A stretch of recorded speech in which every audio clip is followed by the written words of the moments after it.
जय शिव गोरक्ष। प्रिय श्रोताओं, आप सुन रहे हैं वाल्मीकि रामायण का। और आज देखेंगे आगे वाल्मीकि रामायण का भाग 188 तथा उत्तरकांड का भाग 52। पिछले भाग में आपने सुना कि भगवान राम ने लक्ष्मण को मृत्युदंड न देकर उन्हें त्याग दिया, परंतु वीर लक्ष्मण बिना श्री राम के जिंदा नहीं रह सकते थे। इसलिए उन्होंने जाकर सरयू में अपने प्राण त्याग दिए और वह स्वर्ग लोक चले गए। इससे आगे की कथा अगले भाग में सुने, इस भाग 188 में सुने। रामचंद्र जी रावग्रस्त चंद्रमा के समान हीन हो गए। उन्हें सिर झुकाए खेद करते देख लक्ष्मण ने बड़े हर्ष के साथ कहा, हे माँ बाबू,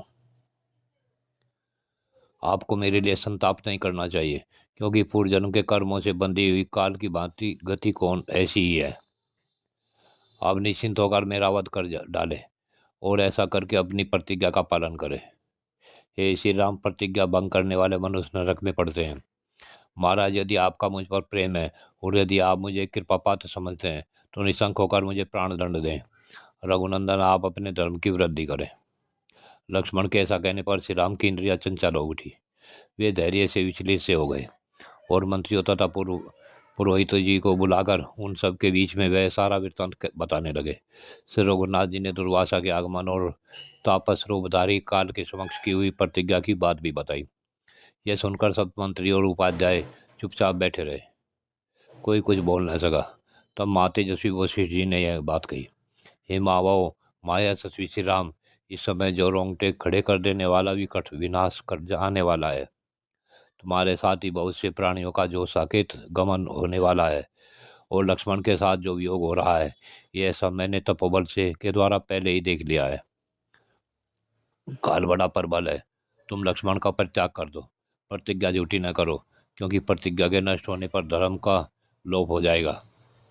धर्म का लोप होने पर चराचर प्राणियों, देवताओं तथा ऋषियों सहित सारी त्रिलोकी नष्ट हो जाएगी, इसमें संशय नहीं।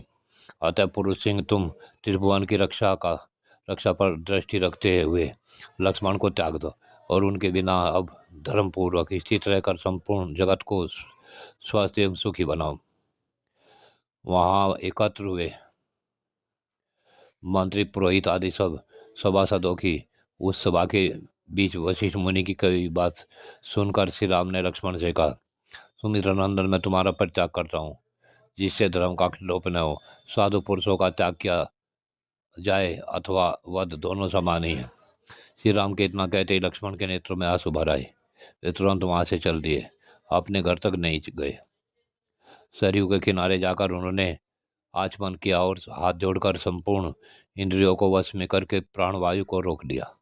लक्ष्मण ने योग युक्त होकर सांस लेना बंद कर दिया। यह देख इंद्र आदि सब देवता, ऋषि और अप्सराएं उस समय उन पर फूलों की वर्षा करने लगी। महाबली लक्ष्मण अपने शरीर के साथ ही सब मनुष्यों की दृष्टि से ओझल हो गए। उस समय देवराज इंद्र उन्हें साथ लेकर स्वर्ग में चले गए।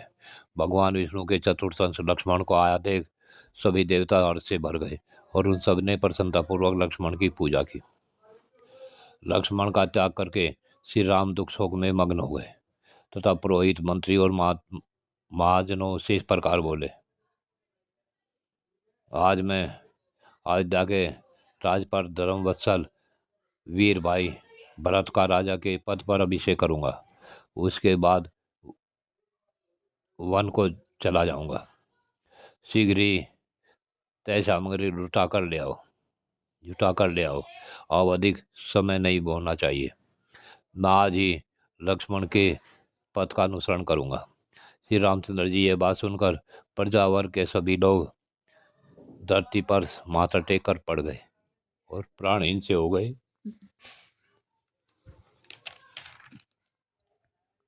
श्री रघुनाथ जी की यह बात सुन भरत का तो होश ही उड़ गया।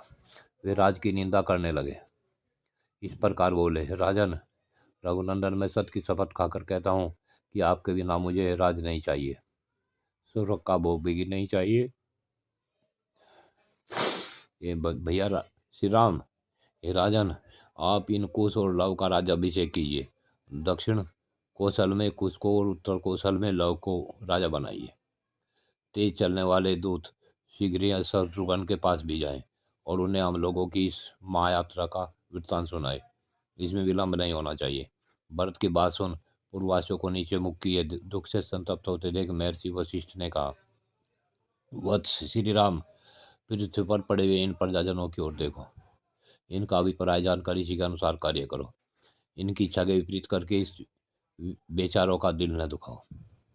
वशिष्ठ जी के कहने से श्री रघुनाथ जी ने प्रजाजनों को उठाया और सबसे पूछा, मैं आप लोगों का कौन सा कार्य सिद्ध करूं? तब प्रजावर्ग के सभी लोग श्री राम से बोले, रघुनंदन, आप जहां भी जाएंगे हम भी आपके पीछे पीछे ही जाएंगे। यदि पूर्ववासियों पर आपका प्रेम है, यदि हम पर आपका परम उत्तम स्नेह है, तो हमें भी साथ चलने की आज्ञा दीजिए। हम अपने स्त्री पुत्र सहित आपके साथ ही सन्मार्ग पर चलने को उद्यत है। स्वामी, आप तो वन में या किसी दुर्गम स्थान में अथवा नदी या समुद्र में जहाँ कहीं भी जाएं, हम सबको साथ लेकर जाएं। यदि आप हमें त्याग देने योग्य नहीं मानते हैं तो ऐसा ही करें। यदि हमारे ऊपर आपकी सबसे बड़ी कृपा होगी और यही हमारे लिए आपका परम उत्तम वर होगा। आपके पीछे चलने में ही हमें सदा हार्दिक प्रसन्नता होगी। पूर्ववासियों की दृढ़ भक्ति देख श्री राम ने तथास्तु कहकर उनकी इच्छा पर अनुमोदन किया और अपने कर्तव्य का निश्चय करके श्री रघुनाथ जी ने उसी दिन दक्षिण कौशल के राज पर वीर कुश को और उत्तर कौशल के राज्य सिंहासन पर लव को अभिषिक्त कर दिया। अभिषिक्त हुए अपने दोनों मामनस्वी पुत्र कुश और लव को गोद में बिठाकर उनका गाढ़ आलिंगन करके महाबाहु श्री राम ने बारंबार उन दोनों के मस्तक सूंघे, फिर उन्हें अपनी अपनी राजधानी में भेज दिया। इस प्रकार उन दोनों वीरों को अभिषिक्त करके अपने अपने नगर में भेजकर श्री रघुनाथ जी ने महात्मा शत्रुघ्न के पास दूत भेजे। जय शिव गोरक्ष। प्रिय श्रोताओ, आज की कथा यहीं पूर्ण होती है। आगे की कथा अगले भाग में।